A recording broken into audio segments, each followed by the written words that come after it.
ایک جملہ کہہ کے لوگ سائڈ پہ ہو جاتے ہیں، بندہ بیچارہ ساری رات تڑپتا رہتا ہے۔ ایک فکرے کا تبصرہ کر کے لوگ کونے میں چھپ جاتے ہیں، اور کسی آدمی کے لیے وہ اسے سولی پہ لٹکا جاتے ہیں۔ اب پہلے تو اللہ سے یہ معافی مانگیں کہ رب اس جرم سے ہمیں محفوظ فرمائے۔ اور اب تو لوگوں کی زبانیں اتنی لمبی ہو گئی کہ وہ صحابہ تک چلی گئی ہیں، اہل بیت نبوت تک چلی گئی۔ تبصروں کے شوق میں لوگوں نے یہ دیکھا ہی نہیں کہ میری حیثیت کیا ہے اور میں بات کس کی کر رہا ہوں، میری اوقات کیا ہے اور میں تبصرہ کس پہ کر رہا ہوں۔ بے باک ہونا اور بات ہے، اور بدتمیز ہونا، ان دونوں میں فرق ہوتا ہے۔ ابن حزم کہتے ہیں کہ مصر میں ایک تاجر بڑا کامیاب ہو گیا تھا، بڑا کامیاب تاجر ہو گیا۔ تو زندگی میں جتنے لوگ بھی کامیاب ہوتے ہیں ان سے حسد ہوتا ہے، اس سے بھی اس کے ارد گرد کے لوگوں نے حسد شروع کیا۔ اب تاجروں نے پلاننگ کی کہ اسے خراب کیسے کرنا ہے۔ وہ ایک دن اپنے گھر سے نکلا، سفید کرتا سفید پگڑی باندھ کے باہر۔ اب 5-6 لوگوں نے پہلے سے منصوبہ بندی کی ہوئی تھی۔ ایک صاحب اسے ملے، کہنے لگے ماشاءاللہ آج تو سفید کرتے پر سبز امامہ، سبز پگڑی بڑی ہی اچھی لگ رہی ہے۔ تو ہنس کے کہنے لگا لگتا ہے آپ سو کے اٹھ کے آئے ہیں، پگڑی تو میری سفید ہے۔ اس نے کہا چلو پگڑی تو سبز ہی ہے، باقی آپ نہیں مانتے تو آپ کی مرضی۔ وہ آگے بڑھا تو اب چونکہ پلاننگ تھی تو ایک شخص اور ملا، اس نے کہا کیا بات ہے، سفید کرتے پر آپ کا پیلے رنگ کا امامہ کیا جچتا ہے۔ اس نے کہا یار کو خدا کا خوف کر۔ ہنس کے کہا کیا ہو گیا، تیری اینک کا نمبر تو نہیں تبدیل ہونے والا ہوا؟ اور بھائی میں نے تو سفید کرتا اور سفید ہی امامہ باندھا ہے۔ اب 2-3 لوگوں کی دفعہ تو وہ مسکرایا، لیکن وہ ڈھیر سارے لوگوں نے منصوبہ بندی کی تھی۔ وہ جب چوتھے کے پاس گیا تو اس نے بھی کہا کہ کیا بات ہے سفید کرتے پر پیلے رنگ کے امامے کی۔ اس نے کہا پیلا کہاں ہے؟ اب وہ غصے ہونے لگا۔ اب وہ چھٹے کے پاس گیا تو اس نے کہا جناب کیا بات ہے سفید کرتا اور کالا امامہ۔ اب وہ غصے میں اتنا باولا ہوا کہ پہلے ہنسا پھر رویا، پھر اسے سمجھ نہ آئی کہ دکان کا تالا کس چابی سے میں نے کھولنا ہے۔ بس وہ شام ہوئی تو اس بیچارے کو بچوں نے روڑے مارنے شروع کر دیے۔ وہ اتنی تکلیف میں آ گیا کہ لوگ اسے پاگل کہنے لگے۔ کیوں؟ اس لیے کہ لوگ منصوبہ بندی، افواہ تھی نا کہ میری طبیعت خراب ہے، تو لوگوں نے حال پوچھ پوچھ کر بیمار کر دیا۔ لوگوں کی باتیں، لوگوں کے تبصرے، لوگوں کے کومنٹس۔ بولے امام شافعی، امام شافعی فرمانے لگے لوگوں کی باتیں پتھروں کی طرح ہوتی ہیں، یہ روڑوں کی طرح ہوتی ہیں، اگر انہیں کمر کے اوپر رکھ لو گے نا تو یہ تمہاری کمر توڑ دیں گی، اور اگر تم ان کو اپنے پیروں کے نیچے رکھ لو گے تو تمہارا قد اونچا ہو جائے گا۔ بس دنیا میں وہ لوگ پریشان ہوتے ہیں جو لوگوں کی باتوں کو کندھوں پر سوار کر لیتے، جو پیروں کے نیچے رکھے، جو پاؤں کے نیچے رکھے ان کا قد۔ وہ پرانے زمانے میں نا عارف رومی رحمت اللہ علیہ فرماتے ہیں کہ ایک بیل گائے گر گئی تھی کنویں کے اندر، تو اب وہ لوگ اس کو نکال تو نہیں سکتے تھے، تو انہوں نے اس طرح کیا کہ مٹی ڈالنی شروع کر دی کہ اب بدبو آئے گی، پریشانی ہوگی، تو اس کو بند کر دیتے ہیں اندر ہی کنویں کو، کنواں نئی جگہ پہ کھود لیتے ہیں۔ انہوں نے جب اس کے اندر مٹی ڈالی نا تو وہ گائیں جو تھی وہ مٹی جھاڑ کے تو مٹی کے اوپر آ گئی، انہوں نے پھر مٹی ڈالی تو وہ تھوڑی اور اوپر آ گئی، اور مٹی ڈالی تو اور وہ مٹی ڈالتے گئے اور گائیں وہاں سے کنویں سے باہر آ گئی۔ لوگوں نے دفن کرنا چاہا، وہ باہر نکل آئی۔ او میرے بھائی، لوگ بھی اپنی باتوں میں دفن کرنا چاہتے ہیں، لیکن یاد رکھنا جو چمکنے والے تھے وہ چمکتے ہی رہے، جن کو اللہ نے عزت دی تھی ان کی گھٹائی کوئی نہیں سکا۔ یہاں تو میں نے یہ دیکھا ہے اس معاشرے میں کہ جھوٹے سے جھوٹا آدمی، اس کے بھی فالوور ہوتے ہیں، دغے باز سے دغے باز بندہ، اس کے بھی گویوں کے فالوور، اداکاروں کے فالوور، فلانے کے فالوور۔ اس کا یہ تو بھئی انسان کا مزاج ہے، ہر بندہ کانوں کا کچا ہے، کوئی تھوڑا زیادہ کچا ہے، کوئی تھوڑا کم کچا ہے، تو باتیں تو ہوگی، لوگ منہ میں زبان رکھتے ہیں تو گفتگو تو کریں گے۔ اب یہ اثر لینے والے پہ ہے کہ وہ اس کا اثر کس طرح کا لیتا ہے۔ ہمارے ہاں بڑے بڑے سمجھدار لوگ نفسیاتی ہو جاتے ہیں، بڑی بڑی سمجھدار خواتین نفسیاتی ہو جاتی ہیں، میری ساس باتیں کرتی ہے، میری نند باتیں کرتی ہے، مجھے فلانا باتیں کرتا ہے، مجھے فلانا۔ بھائی باتیں، جس کے منہ میں زبان ہے اس نے بات تو کرنی ہے۔ اب آپ نے کیوں یہ دعویٰ کر لیا ہے کہ آپ اتنے اونچے چلے جائیں کہ آپ کو بات ہی کوئی نہ کرے؟ کیا حرج ہے اس میں؟ اگر کوئی آپ کو بات کر دے تو کیا ہے، ہم کسی نے کر لی تو پھر کیا ہوا؟ اس کا اتنا اثر قبول کرنا کہ ساری رات سونا ہی نہ، پریشان ہو جانا. اور بعض لوگ ایسے ہیں جنہیں اتنی باتیں نہیں ہوتی جتنی انہیں ٹینشن ہوتی ہے. یعنی وہ دو بندے کونے میں کھڑے ہیں تو میری ہی بات کر رہے ہیں. اور بھائی تو اتنا اہم نہیں ہے، انہیں کوئی اور کام بھی ہو سکتا ہے، تیری بات ہی انہوں نے کرنی. بلا وجہ لوگ سمجھتے ہیں کہ میں بڑا اہم آدمی ہوں، وہاں بھی مجھ پہ تبصرہ ہو رہا ہے، یہاں بھی ہو رہا ہے. اس پہلو سے باہر آئیں، اس کمپلیکس سے نکل آئیں. اور نبی پاک کا یہ طریقہ ہے. مسند امام احمد بن حنبل میں حدیث موجود ہے. حضرت عبداللہ ابن مسعود رضی اللہ تعالیٰ عنہ، کمال آدمی حضرت عبداللہ ابن مسعود، حضور نے فرمایا عبداللہ ابن مسعود سے قرآن سیکھا کرو، یہ اسی طرح پڑھتے ہیں جس طرح میرے اوپر نازل ہوا تھا. حضرت عبداللہ ابن مسعود کو نبی پاک علیہ السلام نے فرمایا درخت پہ چڑھ کے ذرا میرے لیے مسواک تو اتار دو. حضرت عبداللہ ابن مسعود کی پنڈلیاں پتلی پتلی تھی، ٹانگیں پتلی تھی. وہ درخت پہ چڑھے، ہوا چلی تو کپڑا تھوڑا ہٹ گیا تو بعض لوگ ان کی پتلی پنڈلیوں کا مذاق اڑانے لگے. معاذ اللہ، دیکھو کیسی باریک باریک پنڈلیاں ہیں، کیا انداز ہے. اب حضور بیٹھے ہیں نا، تو انہوں نے جو بات کی تھی وہ بات بھی درست تھی، پنڈلیاں واقعی پتلی تھی. اور کوئی بھی اس انداز میں دیکھتا تو شاید مسکراتا. جب انہوں نے کہا نا دیکھو پتلی پنڈلیاں، تو حضور نے ہمارے لیے طریقہ کیا چھوڑا، ہمارے لیے سیرت کیا چھوڑی. حضور سید عالم فوراً ارشاد فرمانے لگے، نبی پاک فرمانے لگے چپ کرو، تم میرے عبداللہ کی پنڈلیوں کو پتلا پتلا کہہ رہے ہو نا، قیامت کے دن جب میزان لگے گا اور ان پنڈلیوں کا تمہیں وزن پتا چلے گا، پھر پتا چلے گا میرے عبداللہ کی شان کیا ہے. یہ بڑی وزنی پنڈلیاں ہوں گی، جب ان کا میزان پر وزن تلے تو آپ دفاع کریں. نبی پاک صلی اللہ علیہ وسلم نے فرمایا اگر کسی جگہ تیرے بھائی کی عزت پر حملہ ہو رہا تھا اور تو بچانے پر قادر تھا اور تو نے اس کی عزت سے اس شر کو روک دیا، کہا نہیں یار ایسی بات نہیں ہے، تم غلط کہہ رہے ہو. فرمایا اگر تم کسی کی عزت کا دفاع کرو گے تو فرمایا جہاں تمہاری عزت خراب کی جا رہی ہوگی رب وہاں تمہاری عزت کا دفاع فرمائے گا، اللہ تمہاری عزت کا محافظ بن جائے گا. لیکن ہم کیا کرتے ہیں، ہم لوگ باتیں کر رہے ہوتے ہیں تو ہم ان باتوں میں ایک بات اور شامل کرتے ہیں، ہم ان باتوں میں ایک بات اور شامل کر لیتے ہیں اور انداز اختیار کر لیتے ہیں، اور جو آپ کے حق میں ہے اس نے مخالف نہیں ہونا، اور جو مخالف ہے اس نے کبھی حق میں. چھوڑیں آپ کس کو قائل کر رہے ہیں، جس کی سمجھ میں آتی ہے وہ قبول کرے، نہیں آتی تو دروازہ کھلا ہے، کہیں اور تشریف لے جائے. ہمارا یہ مزاج بن گیا کہ بلا وجہ کی وضاحتیں بھی بندے کو کمزور کرتی ہیں. بلا وجہ ہم کمزور پڑ جاتے ہیں، تھوڑے بے نیاز ہو جائیں. چھوڑیں اتنی لمبی زبانیں کھول کے لوگوں نے صحابہ کے بارے میں باتیں کی، باتیں ہو رہی ہیں. لوگ جن کو دبانا چاہتے تھے، آج نہیں صوفیاء کی مخالفت شروع ہوئی، ان کے زمانے میں بھی ہوئی، ان کے دور میں ان کے خلاف کتابیں لکھی گئیں. لکھنے والے خدا جانے کہاں ہیں، اور داتا صاحب ہو رہی ہے، خواجہ صاحب ہو رہی ہے.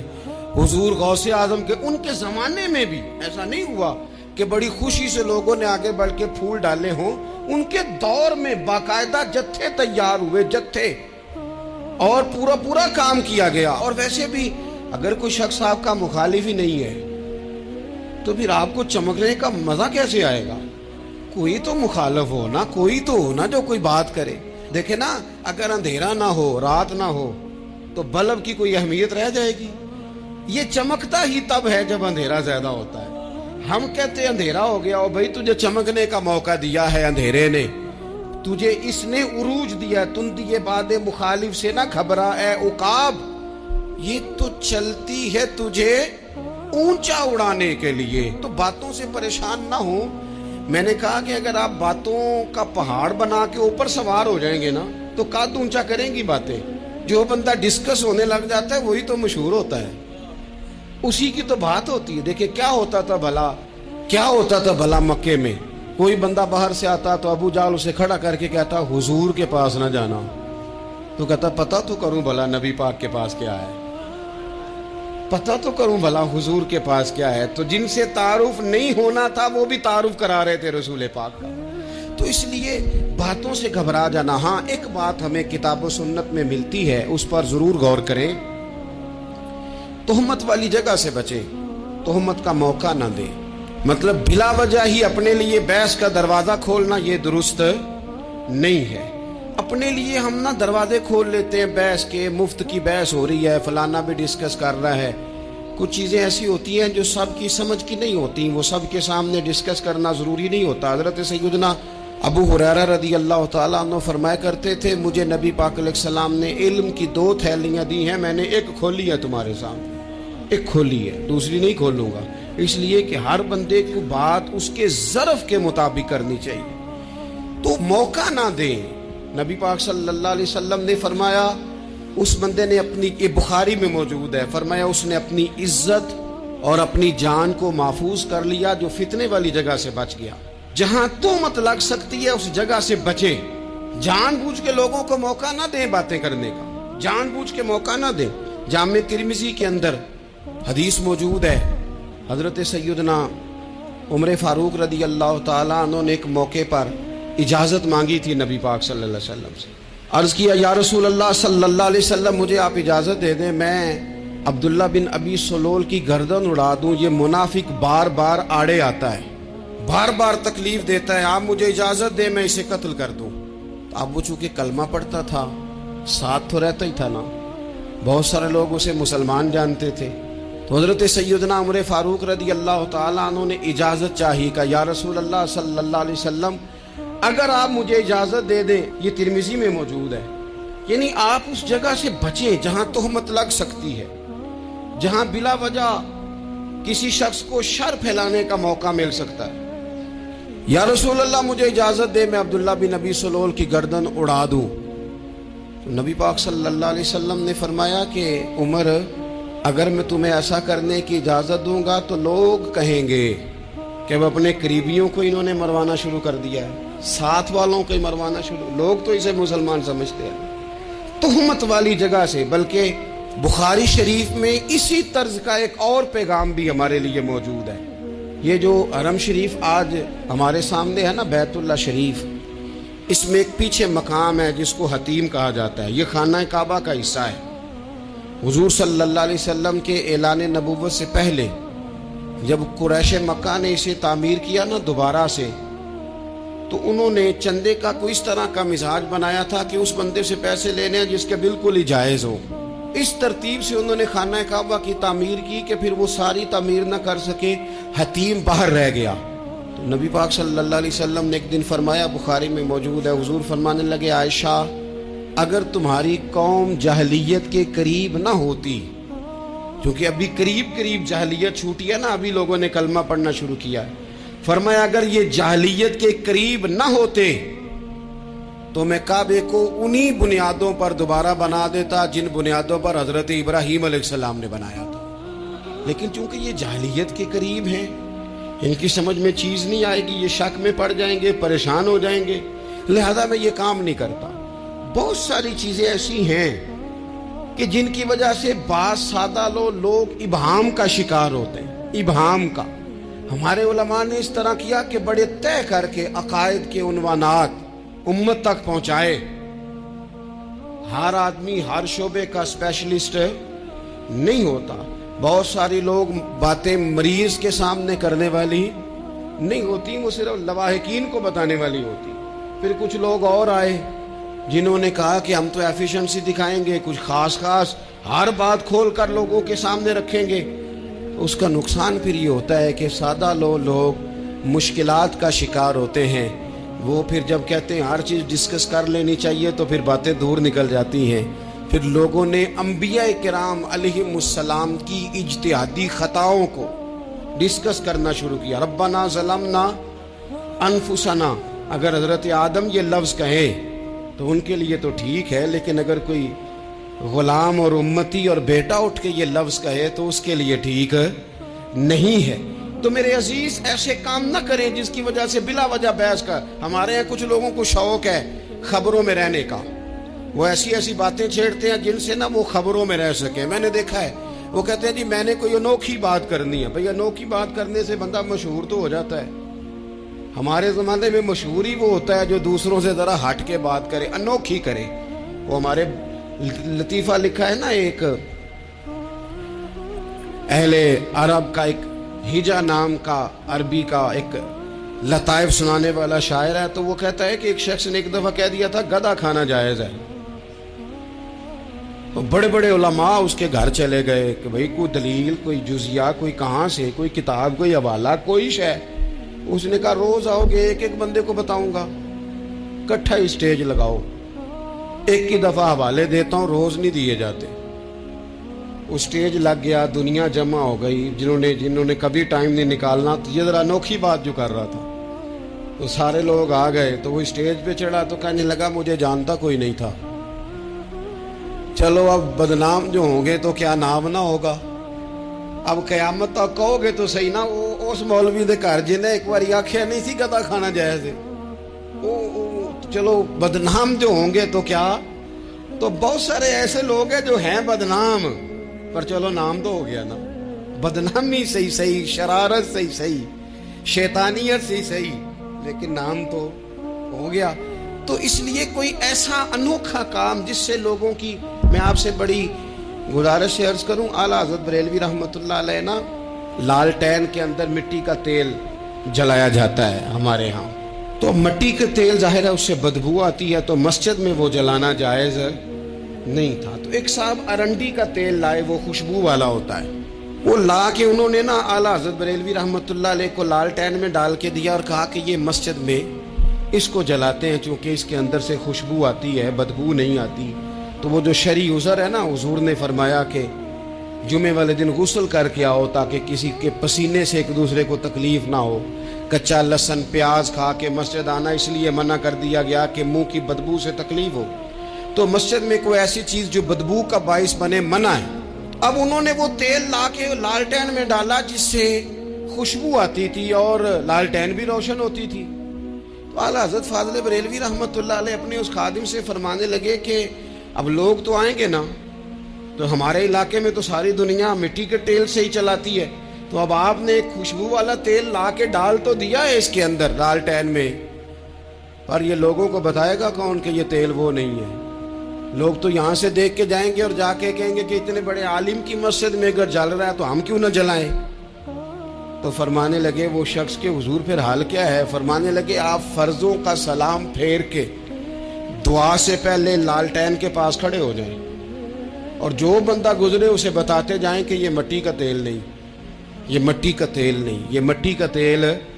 ہر شخص کے ذہن تک بات اتر جائے تاکہ لوگ کسی ایسی چیز کا شکار نہ ہو جائیں جس سے کہ ان کے مزاج میں کوئی غیر شرعی چیز عروج پکڑ لے۔ تو میرے عزیز، ہم نہ کچھ بدگمانیاں لوگوں کے اندر لوگ ڈالتے ہیں۔ ہمارے ہاں بالخصوص پاکستان میں جب سے سیاسی فرقہ واریت شروع ہوئی ہے، سیاسی، ہماری قوم کا مزاج اتنی بری طرح خراب کیا گیا ہے۔ ہمارے نوجوان بچے جو بڑے سنجیدہ پڑھے لکھے، ان کی گفتگو اپنے سیاسی مخالف کے بارے میں اتنی لوز کر دی گئی ہے، اتنی کمزور کر دی گئی، اتنی خوفناک کر دی گئی ہے کہ اس طرح تو کبھی نہیں ہوا تھا۔ یہ مزاج جو لوگوں کو دیا جا رہا ہے، قومیں اپنے اخلاق کے طور پر زندہ رہتی ہیں۔ بد اخلاقیاں کبھی بھی انسانوں کو اونچا کر سکتی، پیچھے رہ جاتے ہیں لوگ۔ تہذیب کسی سوسائٹی کا حسن ہوتا ہے، اور اگر ایک سیاسی مخالف کے لیے آپ کا یہ والا مزاج بن جائے، اپنے سیاسی قد کو اونچا کرنے کے لیے آپ ان چیزوں کا سہارا لیں، یہ درست نہیں ہے۔ اخلاقی رویے میں کہوں گا کسی بھی سیاسی جماعت سے وابستگی ہے وہ 100% رکھے جو اس کی سمجھ میں آتی ہے، لیکن اپنے اخلاقی مزاج کو کبھی کمزور نہ ہونے دے، اخلاقی رویہ کبھی کمزور نہ ہونے دے۔ یہ کیسے ہو سکتا ہے؟ دیکھیں، ابو جہل، ابو لہب، عتبہ، عتیبہ، شیبہ، وہ وہی باتیں کر سکتے تھے جو ان کے مزاج کی تھیں، جو آج تک لوگ کسی بھی دیندار کے بارے میں کرتے ہیں۔ تو انہوں نے وہی باتیں آ کے کی تھی جناب ابو طالب کے ساتھ۔ انہوں نے کہا تھا کہ اگر معاذ اللہ ان کو دولت چاہیے تو ہم دیتے ہیں۔ بڑے سے بڑے مخلص آدمی پر آج لوگ دعویٰ نہیں کرتے کہ دولت کے لیے لگا ہوا ہے۔ انہوں نے کہا دولت چاہیے تو دیتے ہیں، اگر کسی خاتون سے نکاح کرنا چاہتے ہیں تو کرا دیتے ہیں، سرداری چاہیے تو دے دیتے ہیں۔ اب یہ سوچ ہی اتنی ہے، اس سے آگے جاتی نہیں۔ وہ معاذ اللہ حضور کے بارے میں اور بھی باتیں کرتے، یہ شاعر ہیں، یہ جادوگر ہیں، یہ فلاں ہیں، لیکن میرے نبی پاک علیہ الصلوۃ والسلام نے کبھی بھی ان کی ذاتی زندگی کو ڈسکس نہیں کیا، کبھی نہیں کیا۔ ابو جہل شراب پیتا تھا، لیکن حضور نے کبھی سوسائٹی میں یہ بات لوگوں کے سامنے بیان نہیں کی. وہ لوگوں کے پیسے دبا لیتا تھا. کئی جگہوں پہ حضور نے پیسے نکلوا کے دیے, لیکن جگہ جگہ گلی گلی کھڑے ہو کے حضور نے یہ نہیں فرمایا کہ یہ اس طرح کا ہے. آپ اپنے مخالفین کے بارے میں ضرور کلیم کریں, ثبوت کے ساتھ ضرور بات کریں, یہ ضروری ہے, لیکن آپ کا رویہ اتنا گرا ہوا نہیں ہونا چاہیے کہ لوگ سمجھیں کہ یہ قوم تو اخلاق سے ہٹ گئی ہے. آپ اختلاف کریں, لیکن اختلاف کے بھی آداب ہوتے ہیں. اس ادب کے دائرے کے اندر رہ کے صحابہ کے بیچ بھی رائے کا اختلاف ہو جاتا ہے, ہو جایا کرتا ہے. حضور اس اختلاف کو قبول کرتے, بھئی ہو جاتا ہے رائے کا اختلاف اپنوں میں, لیکن اس کے اندر انسان توہین پہ اتر آئے, اس کا لہجہ اس طرح کا ہو جائے جس طرح کی بازاری گفتگو کی جاتی ہے, تو محسوس ہوتا ہے کہ یہ تربیت کا فقدان ہے. یہ لہجے باوقار لوگوں کے نہیں ہوا کرتے. لہجے کو کبھی برا نہ ہونے دیں, انداز کو. لوگ آپ کو چھیڑیں گے, اپنی جگہ پہ کھینچ کے لانے کی کوشش کریں گے, بڑا کچھ لوگ کریں گے, لیکن آپ اپنی جگہ سے آپ تبدیل نہیں ہوں گے. آپ کہیں گے یار میرا ایک معیار ہے, میری ایک حیثیت ہے, میں اپنی حیثیت چھوڑ سکتا, میں اپنی حیثیت نہیں چھوڑ سکتا. ہر بندے کو آپ ڈسکس کریں گے. تو تہمت والی جگہ سے ضرور بچیں, بدگمانی سے ضرور بچیں, لیکن ہر شخص کو اس کے معیار کے مطابق اتر کا جواب دینا یہ باوقار لوگوں کا سٹیٹس نہیں ہوتا. وہ کہتے ہیں جا بات کر جا کے, تو کون ہوتا ہے تیری بات کرے, اب ہم ہر شخص کے منہ لگیں, یہ کیسے ہو سکتا ہے.